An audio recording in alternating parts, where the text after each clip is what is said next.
추석 명절 잘 보내셨습니까? 우리 좌우로 인사하겠습니다. 잘 오셨습니다.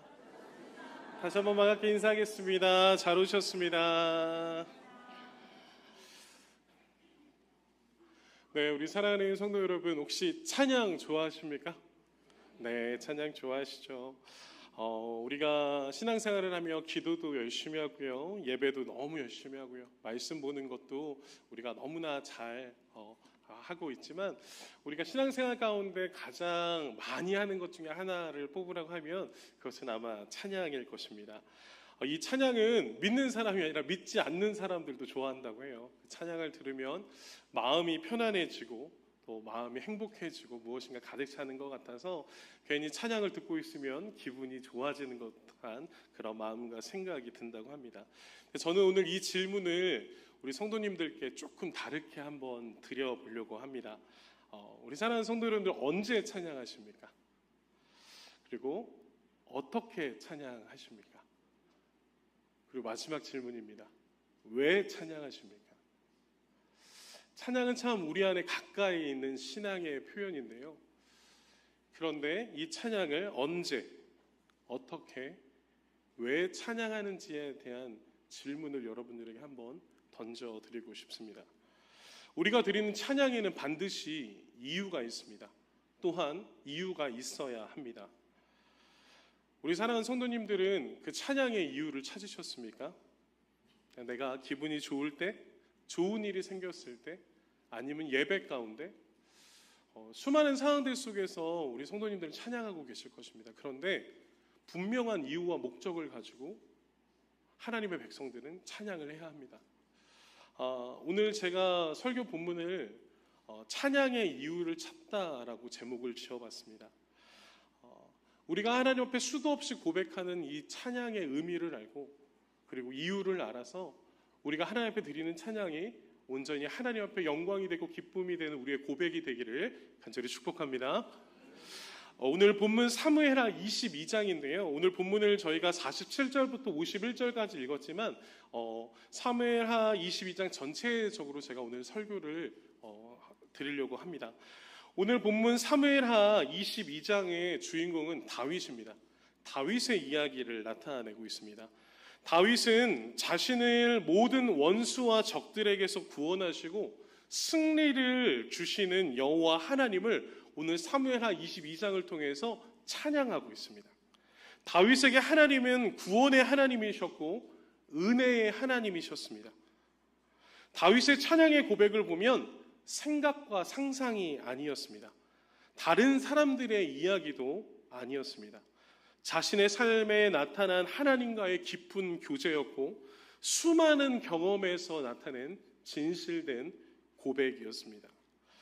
다윗은 어린 시절을 보면 자신이 양을 치던 사람이었잖아요. 양을 치고 있을 때 수많은 양을 노리는 맹수들 앞에서도 그리고 블레셋의 거대한 골리앗 앞에서도 그리고 셀 수 없는 수많은 전투에서도 그리고 자신을 죽이려고 하는 사울의 창이 날라오고 홀로 광야에서 도망칠 때에도 그리고 사랑하는 아들 압살롬이 자신이 왕이 되겠다고 아버지를 죽이려고 했던 그 순간에도 다윗이 빼먹지 않고 했던 한 가지의 행동이 있습니다. 그것이 무엇인지 아십니까? 같이 한번 고백해 볼까요? 찬양이었습니다. 슬픈 일, 기쁜 일, 감사한 일, 어려운 일, 죽음의 고비 앞에서도 다윗은 끊임없이 하나님을 찬양했던 사람입니다. 하나님의 인도하심과 구원하심을 신실하게 찬양했었던 한 사람을 성경에서 뽑아라 그러면 우리는 다윗을 말할 것입니다. 다윗은 처절한 삶의 모습들과 수많은 문제들 앞에서도 원망하지 않았습니다. 다윗은 하나님을 원망했었던 사람이 아니라 하나님을 찬양하며 감사했었던 사람, 그 사람이 바로 다윗이었습니다.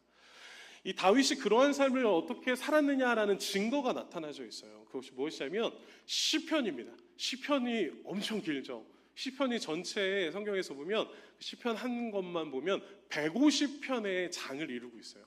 그런데 이 시편은 시거든요. 고백이고 하나님을 향한 찬양의 고백이 들어있는 것이 시편입니다. 그런데 150편 중에 다윗이 몇 편을 썼는지 아세요? 다윗이 그의 절반인 73편을 썼습니다. 절반 가까이가 다윗을 쓰면서 수많은 사람들이 썼던 고백처럼 다윗 혼자서 하나님을 얼마만큼 찬양했는지, 인생의 순간마다 하나님을 얼마나 찬양했는지에 대한 그 고백과 내용이 성경에 있는 시편을 통해 우리에게 전해지고 있습니다. 이처럼 다윗은 자신의 삶에 임하신 위대한 하나님을 깊이 경험했고, 깊이 경험한 하나님 앞에서 찬양할 수밖에 없었습니다. 이것이 다윗이 하나님을 찬양할 수밖에 없었던 이유입니다. 내 삶을 지켜보니 하나님의 은혜 가운데 하나님을 찬양할 수밖에 없었고, 하나님을 인정할 수밖에 없어서 그 고백이 다윗의 인생의 찬양이 된 것입니다. 우리는 오늘 이 사무엘하 22장을 통해서, 다윗의 찬양의 고백을 통해서 다윗이 고백하고 있는 하나님은 어떠한 분이신지를 우리는 4가지로 함께 살펴보려고 합니다. 다윗이 하나님을 찬양했던 이 고백의 이유가 우리의 찬양의 이유가 되기를 간절히 축복합니다. 그래서 다윗만 고백하는 것이 아니라 우리도 이 다윗의 하나님이 우리 하나님이 되어서 하나님을 영화롭게 찬양하시는 우리 모든 성도님들 되시기를 간절히 축원합니다. 첫 번째입니다. 첫 번째인데요, 사무엘하 22장 26절부터 28절까지 통해서 첫 번째로는 공평하신 하나님이시다라는 것을 다윗은 노래하고 있습니다. 오늘 26절에 보니까요, 다윗은요, 자비한 자에게 주의 자비하심을 나타내신다라고 고백합니다. 여기서 자비라는 뜻은요, 헤세드라는 단어에서 나오는데요, 이 헤세드라는 단어는 하나님의 약속에 따라 사랑하신다라는 말입니다. 즉 하나님의 약속을 믿는 자를 하나님께서 사랑하신다라는 뜻이죠. 그래서 다윗이 하나님 앞에서 하나님의 약속을 믿고 나아갈 때 하나님께서 그를 얼마나 사랑하시는지를 노래하고 있습니다. 그리고 두 번째로 또 보면 26절에 보면 완전한 자에게 주의 완전함을 보이신다라고 말씀합니다. 이 뜻은 이는 마음이 나뉘어지지 않고 하나님께 충성된 사람은 완전한 하나님께서 지키시고 돌보신다라는 뜻입니다. 또 27절에 보니까요, 깨끗한 자에게는 주의 깨끗함을 보이신다라고 말씀합니다. 이는 하나님께 대한 순수함을 가진 자에게는 하나님은 조건 없는 사랑으로 돌보신다라는 말씀입니다. 이처럼 자비한 자에게 자비하시고 완전한 자에게 완전하시고 깨끗한 자에게 주의 깨끗함을 나타내심을 다윗은 선포하고 노래하고 있습니다. 그러나 27절 하반부에 보면 사악한 자, 즉 양심이 비틀린 자로서 하나님께서 적대시함으로 대하시겠다라고 또 하나님은 또다시 말씀하십니다. 이것을 결론적으로 28절에 보면 곤고한 백성, 즉 하나님 앞에서 의로운 자이지만 억울하게 고난을 겪는 자는 하나님께서 구원하시지만 하나님의 주권을 인정하지 않고 교만한 자들은 하나님의 공의로 심판하시는 공평하신 하나님에 대해서 오늘 본문은 말씀하고 있습니다. 사랑하는 성도 여러분들, 다윗의 삶을 보면요, 다윗은 하나님의 약속을 믿고 하나님께 철저하게 충성했던 순수한 사람이었습니다. 때때로 고난을 겪는 그 순간에도 하나님을 원망하지 않고 신실한 하나님을 바라보았던 의로운 사람이 바로 다윗이었습니다. 오늘 하나님은 그 다윗을 잊지 않으시고 공평한 하나님이 되어주셨습니다. 그리고 다윗을 모든 상황에서 구원해 주시고 모든 문제를 해결해 주셔서 어떠한 상황 가운데서도 다윗은 하나님을 찬양하고 있습니다. 사랑하는 성도 여러분들, 우리 하나님은 공평하신 하나님, 공의의 하나님이신 줄 믿습니다. 우리의 삶을 지켜보시고 우리와 함께 하시는 살아계신 공의의 하나님이신 줄 믿습니다. 그래서 우리가 때때로 어렵고 힘들고 아픈 자리에 있는 그 순간에도 하나님께서는 우리를 붙드시고 우리를 살피시고 우리를 돌보시고 우리를 구원하시는 하나님이신 줄 믿으시기를 간절히 축원합니다. 조금 전에 우리 담임 목사님께서 말씀하셨던 것처럼 코람되어 하나님의 앞에 섭니다. 그렇기 때문에 우리는 어떠한 순간에서라도 코람되어 하나님 앞에서 믿음으로 사시는 저와 여러분들 되시기를 간절히 축원합니다. 우리가 믿음으로 그렇게 살아갈 때 공평하신 하나님께서는 우리의 삶을 지키시고 보호하시고 하나님의 나라를 위해 우리를 거룩하게 쓰실 것을 기대하며 그리고 찬양하며 달려나가시는 저와 여러분들의 삶이 되시기를 간절히 축원합니다. 두 번째입니다. 하나님은 우리에게 어떠한 하나님이셨냐? 보호하시는 하나님이시다라고 다윗은 노래하고 있습니다. 29절부터 34절까지 보니까요, 다윗은요 수많은 전쟁을 해왔습니다.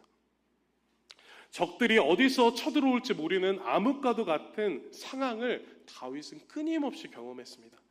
그러다 보니 내가 언제 죽게 될지, 이 전쟁은 언제 끝나게 될지 한치 앞도 모르는 그때에 다윗은 노래합니다. 오늘 29절 말씀인데요, 오늘 29절 말씀에 보니까 다윗이 뭐라고 노래합니까? 여호와여 주는 나의 등불이십니다 라고 고백합니다. 암흑과 같이 수많은 전쟁 가운데서 내가 언제 죽을지도 모르는 그 상황 가운데서 다윗이 했던 고백은 여호와여 주는 나의 등불이십니다 라고 고백하고 있습니다. 캄캄하고 막막한 인생길 앞에서 모든 어둠을 몰아내고 직접 밝은 길로 인도하시는 분이 나의 하나님이심을 다윗은 노래하고 있는 것입니다. 그러나 여기서 더 중요한 핵심이 있는데요, 다윗은요 이렇게 노래만 하지 않았습니다. 고백만 하지 않았습니다. 하나님은 나의 등불이시다라는 입의 고백만 하지 않고요, 다윗은 30절 말씀해 보니까요, 내가 주를 의뢰하고 적진으로 달리며 내 하나님을 의지하고 성벽을 뛰어넘나이다 라고 이어서 고백합니다. 다윗은 자신이 믿는 하나님을 의지했고 그리고 그 길로 모든 것을 맡기며 믿음으로 적진으로 달려나갔다라고 성경은 말씀합니다. 그냥 입으로만 주님은 나의 등불입니다, 내 어둠을 밝히시는 분이시죠 라고 그냥 입처럼 주문처럼 고백했던 것이 아니라 그 고백을 하며 적진 가운데 달려들어가서 하나님이 나의 등불이심을 직접 체험하고 경험하며 또다시 하나님을 노래하고 있는, 찬양하고 있는 다윗의 모습을 볼 수 있습니다. 저는 이 다윗의 모습을 보면서 참 멋있다, 참 대단하다 라는 마음도 들었고요, 또 한 가지 생각이 들었습니다. 다윗은 참 무모하다 라는 생각도 들더라고요. 무모하다 싶을 정도로 용감한 다윗의 모습을 보며 정말 죽음을 두려워하지 않는 자인가? 어떻게 그렇게 하나님을 신뢰하고 달려갈 수 있을까? 그러다 죽으면 어떻게 하나? 그런 생각들이 들더라고요. 그러면서 제 안에 들었던 마음이 도대체 다윗을 그렇게 움직이게 한 힘이 무엇인가? 하나님께서는 다윗을 그렇게 움직이시게 한 하나님의 놀라운 힘은 무엇인가? 그것을 보게 되었습니다. 그리고 고민하고 고민해 보았습니다. 그리고 그 답을 31절 말씀을 통해 찾아보게 되었습니다. 우리 노란색 글씨로 제가 써놨는데요, 우리 31절 말씀을 같이 한번 고백해 보겠습니다. 시작. 하나님의 도는 완전하고 여호와의 말씀은 진실하니 그는 자기에게 피하는 모든 자에게 방패시로다. 아멘. 이 31절에 보니까 다윗이 무엇을 의지했는데 두 가지로 나타내더라고요. 첫 번째는 뭐냐면 하나님의 도가 완전하다 그러면서 하나님의 도를 의지하고 있더라고요. 이 하나님의 도는 문자적으로 하나님께서 가르치시는 삶의 방식, 오직 이 길만이 완전하다라는 다윗의 믿음이었습니다. 하나님의 도는 완전하기 때문에 하나님께서 나에게 말씀하시고 나를 이끄시는 그 길은 그 어떤 길보다 완전하기 때문에 나는 그것을 믿는다라는 고백이었고요. 두 번째로는요, 오직 여호와 하나님의 말씀만이 가장 순수하고 진실하다라는 믿음 안에서 하나님께서 나에게 말씀하셨기에, 하나님께서 이 전쟁을 하라고 말씀하셨기에, 하나님께서 이 땅을 취하라고 말씀하셨기 때문에 나는 나의 등불 대신 하나님을 의지하며 달려가노라라고 다윗은 노래하고 있습니다. 사랑하는 성도 여러분들, 이 땅 가운데서 오직 하나님의 도만이, 하나님의 말씀만이 완전한 줄 믿습니다. 그래서 우리는 다윗처럼요, 세상의 방법과 자신의 방식이 아닌 하나님께서 말씀하시고 하나님이 가르치시는 말씀대로 살아야 될 줄 믿습니다. 그래서 오늘 다윗은 고백합니다. 그래서 하나님은 나의 방패와 반석 되신 하나님이시기에 내가 그에게로 피한다라고 고백합니다. 그러자 그 하나님 앞에 방패와 반석 되신 하나님께로 피하자 하나님께서는 33절과 34절 말씀을 통해 다윗의 견고한 요새요 피난처가 되어주셨습니다. 위험을 뛰어넘어 안전하고 높은 곳을 향하도록 다윗의 발을 무엇과 같이 되겠다고 34절 이야기합니까? 암사슴의 발같이 가게 되겠다. 가볍고 거룩하고 순수한 발로 만들어서 하나님께서 자유롭게 뛰다니며 하나님의 일을 할 수 있도록 하나님께서는 그렇게 다윗을 인도하셨습니다. 사랑하는 성도 여러분들, 하나님은 우리를 보호하시는 하나님이신 줄 믿습니다. 이것은 다윗의 하나님뿐만 아니라 바로 저와 여러분들을 지키고 보호하시는 살아계신 하나님이신 줄 믿습니다. 그러기 위해서는 우리도 어떻게 해야 됩니까? 하나님께로 피해야 합니다. 우리가 하나님께로 피하기 위해서 무엇이 있어야 됩니까? 용기가 필요합니다. 그 용기를 무엇이라고 말합니까? 같이 고백하겠습니다. 믿음입니다. 하나님의 도와 하나님의 말씀을 붙들고 그 말씀의 힘이고 그 말씀의 능력임에 따라 그렇게 달려나가는 것처럼 사랑하는 성도 여러분, 세상에서 지치고 아프고 넘어질 때 우리는 오직 우리를 보호하시는 여호와 하나님께로 피하시기를 간절히 축원합니다. 이 다윗이 그렇게 믿음으로 피했던 그 모든 삶은요, 자신의 경험도 아니었고요, 습관도 아니었고요, 자신의 열정도 아니었어요. 하나님이 나에게 말씀하신다라면, 우리가 믿고 달려나가는 이 성경에서 우리에게 말씀하신다라면 다윗은 어떠한 순간에도 하나님의 약속의 말씀을 놓치지 않았습니다. 하나님의 방식을 바꾸지도 않았습니다. 이것이 다윗의 믿음이었습니다. 사랑하는 성도 여러분, 위기의 순간에 우리가 붙들 것은 오직 약속의 말씀, 하나님의 말씀인 줄 믿습니다. 그렇게 세상으로 피하지 마시고, 세상에 시선을 두지 마시고, 우리의 경험을 의지하지 마시고, 오직 하나님의 말씀과 약속에 믿음의 시선을 두시는 저와 여러분들 되시기를 간절히 축원합니다. 우리를 보호하시는 하나님을 노래하고 찬양하는 우리의 입술이 되시기를 간절히 축원합니다. 세 번째입니다. 세 번째는 훈련시키는 하나님에 대해서 다윗은 노래하고 있습니다. 35절과 46절까지 말씀을 통해 우리에게 말씀하는데요, 35절 말씀에 보면 하나님께서는 다윗에게 싸우는 법을 가르쳐서 하나님의 나라의 군사로 만드시고 인도하시겠다라고 말씀합니다. 그래서 힘을 길러 노새 활을 당기게 하시고요, 구원의 방패를 들게 하셔서 어떠한 위험에서도 보호해 주신다라고 말씀합니다. 그리고 36절에 보니까 주의 온유함이 다윗을 크게 하신다라고 또 말씀합니다. 이는 하나님께서 다윗을 온유한 태도로 대하시는 거예요. 구약 성경에 보면 하나님은 위대하시고 전능하신 하나님이시거든요.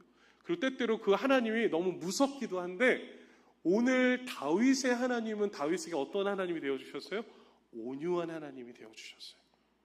그리고 그 온유한 태도로 대하시면 매 순간마다 온유한 하나님께서 다윗에게 어떤 선물을 주셨냐면 기도의 응답의 선물을 주셨어요.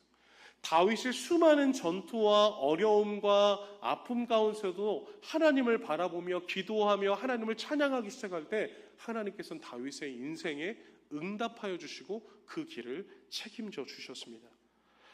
이처럼 하나님께서는 다윗과 계속 소통하시며 37절 말씀해 보니까 걸음걸이가 넓은 자신감 있는 하나님의 군사로 훈련시키셨음을 말씀합니다. 위험한 순간을 만나고 어려운 순간을 만나면 사람은 위축되게 되어 있죠.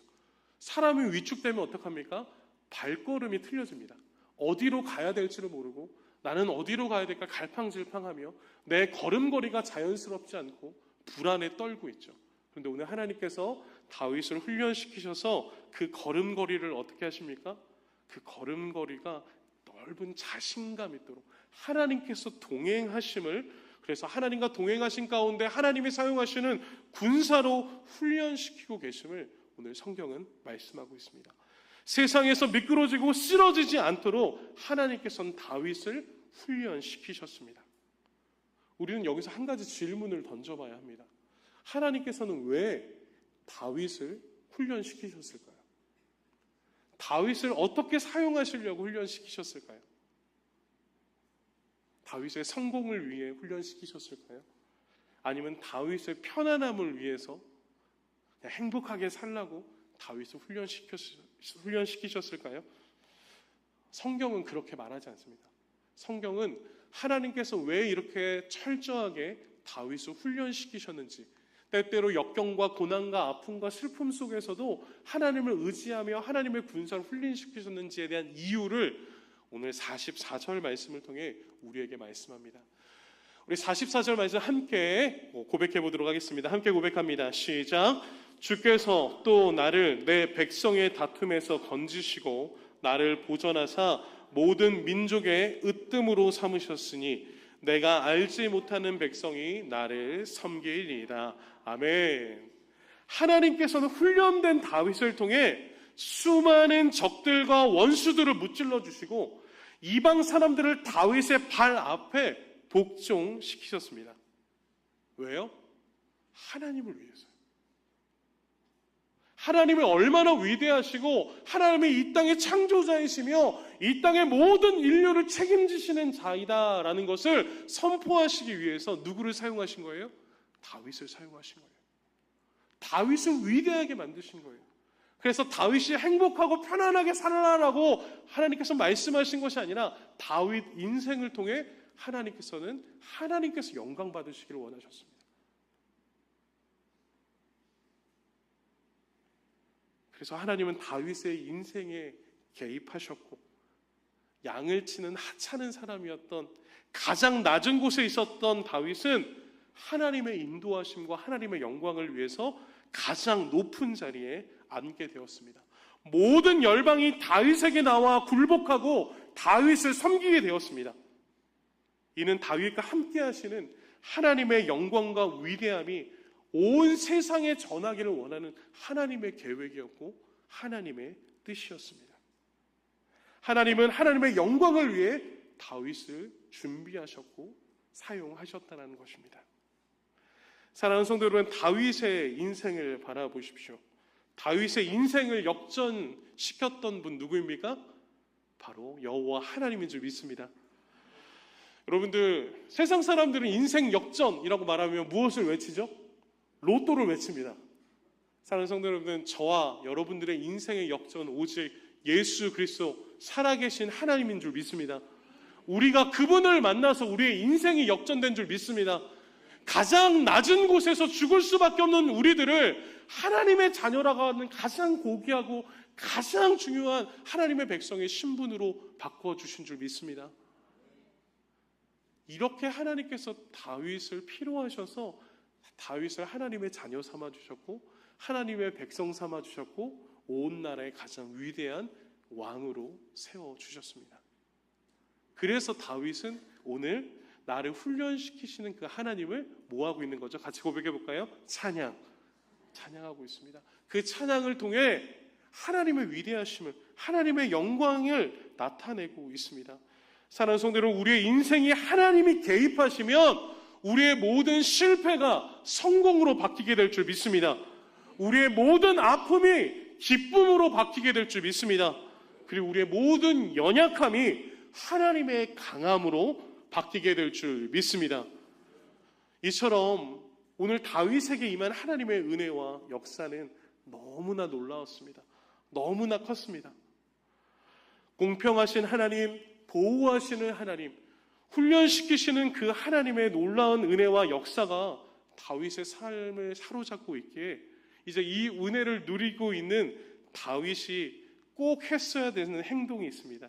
그 행동이 무엇일까요? 같이 한번 고백해 볼까요? 찬양입니다. 다윗은 그래서 시편의 73편이나 시편을 쓰며 하나님을 찬양할 수밖에 없었습니다. 하나님을 노래할 이유가 있었습니다. 그것이 다윗의 찬양의 고백이었습니다.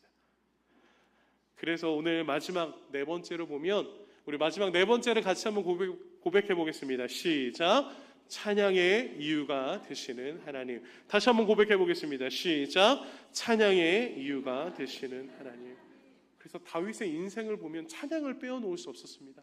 하나님의 영광을 나타내야 되는 자였고 하나님의 위대하심을 선포해야 되는 자였고 모든 온 나라와 인류 가운데 하나님의 살아계심을 증거해야 됐던 사람, 그 사람이 다윗이었기에 다윗은 매 순간마다 내가 하나님을 찬양해야 될 이유를 찾고 발견하고 오늘 사무엘하 22장 오늘 본문 말씀을 통해서도 그 찬양의 이유가 되시는 하나님을 노래하고 있습니다. 오늘 보면 47절부터 51절까지 말씀을 보니까요, 다윗은 이제껏 자신을 지키신 하나님, 약속을 지키신 하나님을 기억하면서 자신과 가문과 나라의 앞날을 모두 다 하나님 앞에 맡기며 찬양합니다. 모든 영광을 자신에게 돌리는 것이 아니라 왕이잖아요. 모든 것을 가졌잖아요. 그런데 한 나라의 왕이 아니라 온 인류가 많은 나라들이 다윗 앞에 무릎을 꿇고 있습니다. 얼마나 위대합니까?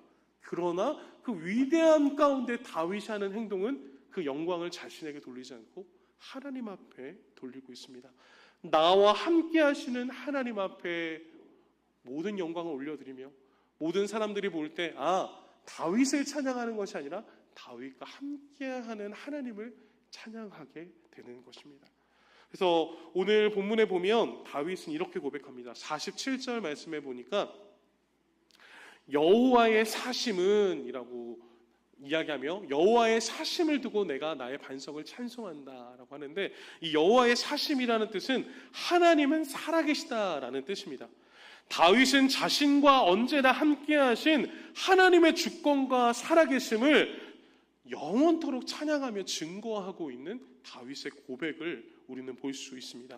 또 50절 말씀해 보니까 이러므로 여호와여 내가 모든 민족 중에서 주께 감사하며 주의 이름을 찬양하리이다. 아멘. 찬양을 통해 자신의 성공과 기쁨은 하나님께서 주신 것임을 다시 한번 하나님 앞에 선포하고 있습니다. 오직 하나님만 영광 받으실 분임을 믿음으로 고백하고 있는 것이죠. 이는 이스라엘 구원자는 다윗이 아니라 오직 하나님이심을 온 세상에 선포하는 것입니다. 그리고 이스라엘은 왕을 바라보는 자가 아니라 이스라엘을 이끄신 분은 하나님이시다라는 것을 선포하며 온 이스라엘은 하나님을 바라볼 것을 전하고 있습니다. 다윗은 교만하지 않았습니다. 하나님의 살아계심과 왕 되심을 온 세계에 전했습니다. 하나님의 영광을 나타냈습니다. 그 증거가 바로 다윗의 인생 가운데 빼놓을 수 없었던 찬양입니다. 어떠한 순간에도 슬픈 일, 기쁜 일, 감사한 일, 모든 순간에도 하나님을 찬양하고 인정했습니다. 이것이 다윗이 하나님을 찬양해야 했던 이유였습니다. 저는 처음에 했던 질문을 마지막으로 우리 성도님들께도 다시 한번 드리고 싶습니다. 사랑하는 성도 여러분, 우리는 언제, 어디서, 무엇을, 어떻게, 왜 하나님을 찬양할 이유를 발견하셨습니까?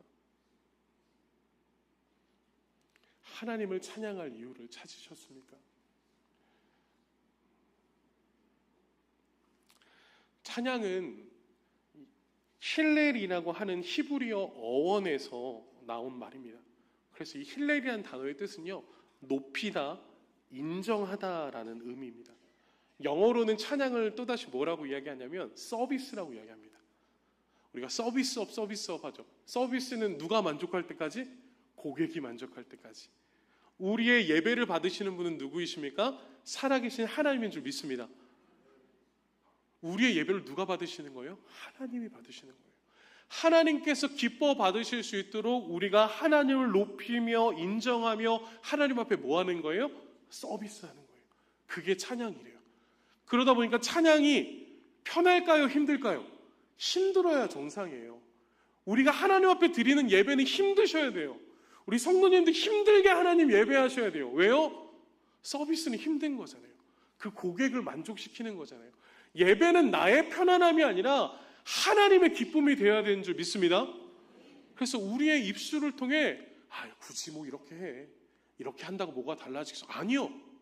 다윗의 삶을 보십시오. 세상에서 가장 높은 다윗 왕도 하나님 앞에 예배할 때 속옷이 보일 정도로 뛰며 하나님의 이름과 하나님의 위대하심을 찬양했습니다.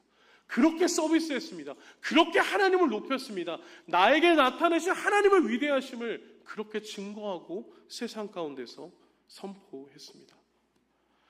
사랑하는 성도 여러분, 내가 경험한 삶에 함께 하신 하나님을 인정하고 높이는 이 찬양은 우리에게 선택이 아니라 필수이고 사명인 줄 믿습니다.